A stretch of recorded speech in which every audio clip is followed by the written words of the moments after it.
Thank you very much once again. In the previous video, we talked about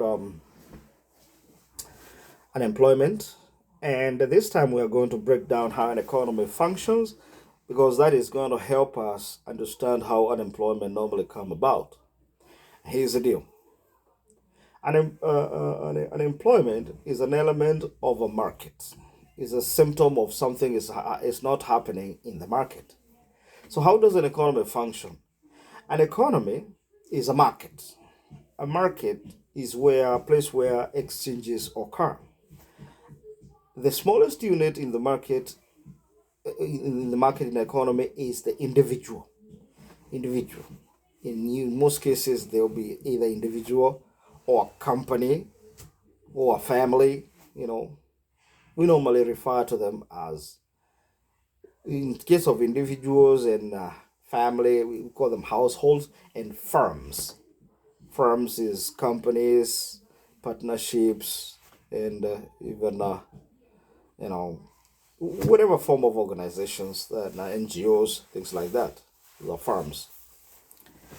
So an economy starts with the individual. Let's use the version of an individual. An individual has unlimited needs and wants. These unlimited needs and wants, they are fulfilled using goods and services that come from you either make them yourself or produce or get them from the market through exchanges. These goods and services, you can either make them, produce them, or get them from the market through exchanges. These goods and services, they are produced using scarce resources that have alternative uses.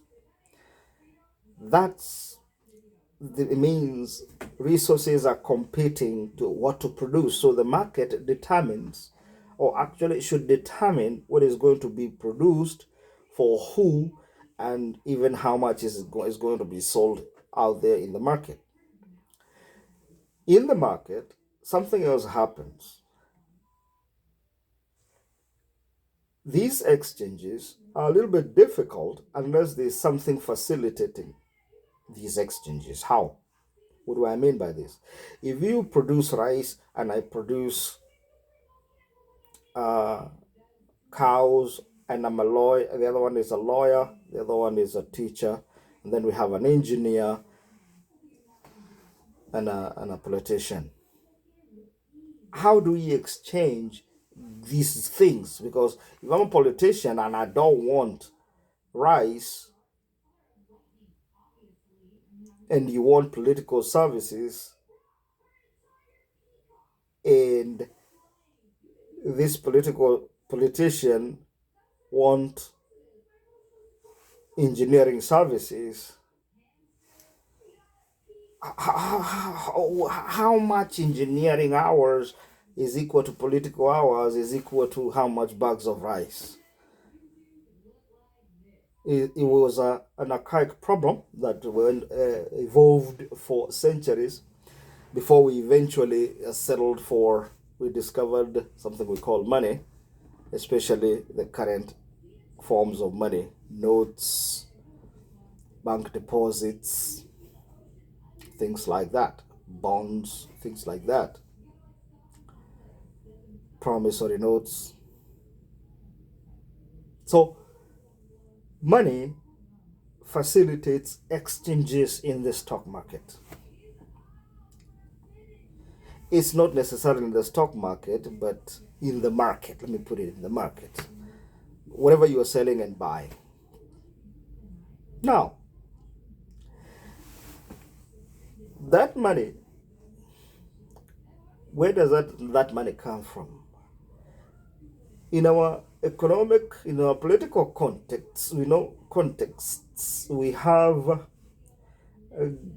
governments. A government creates that money to facilitate exchanges within the economy and without the economy. So money is created by the government and it is distributed into the economy using banks. The thing is, this money is given value by the level of economic activities, the number of exchanges in the market. The more the people are exchanging, the more the money is being created, because everyone who is exchanging is getting value for their money.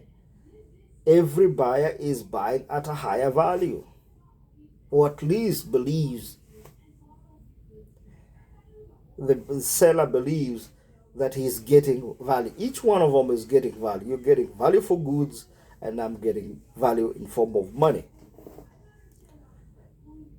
And that is how wealth grows or is created in an economy.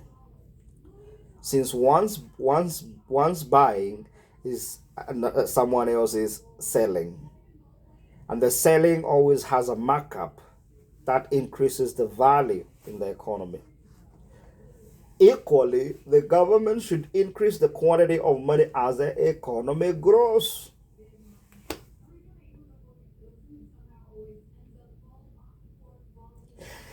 The thing is, the government does not increase the quantity of money by giving people money. Government creates money, spends it in the economy, using to buy some of those goods and services that are being provided in the economy, to provide us with only those things that we cannot provide for ourselves. For example, basic education, primary, pre-primary, primary, and secondary education, higher education loans board, healthcare, water systems, road networks, rail, sea and airports, police officer and the KDF, that is safety and security, judiciary, and legislature, as well as executive. Those are some of the few, just the few things that I would like the government to engage in. Very few things. And so, as the government engages in printing of this money or creating this money, it has to make sure it doesn't print too much or print too little. Not too much, not too little. Too much will cause inflation, too little will create cash crunches.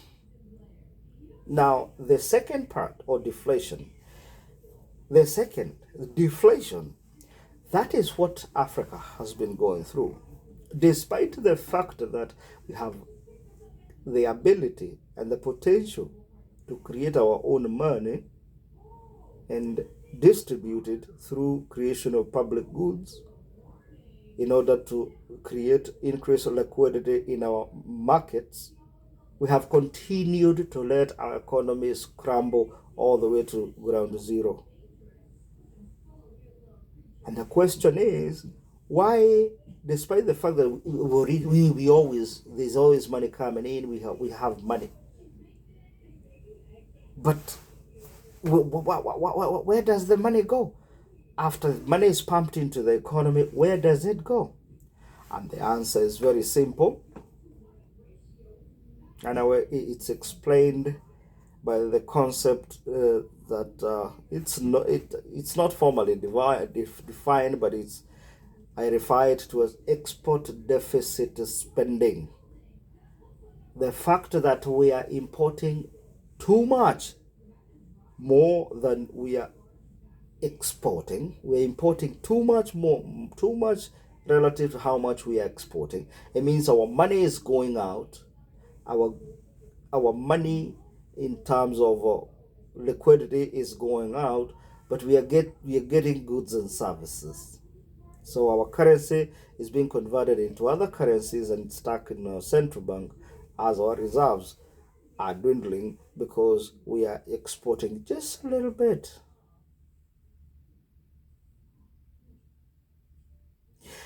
At a point in time, I will explain what EDS is, export deficit spending. But thank you very much for joining me. My name is John Mutungi. Don't forget to subscribe to our channel. Watch out for the next video where I am going now to talk about the linkage between unemployment, how an economy functions, and the next video which I am going to make, which is going to talk about demand deficient or cyclical unemployment, which is what we've been facing in Africa. Thank you very much, and watch out for the next one.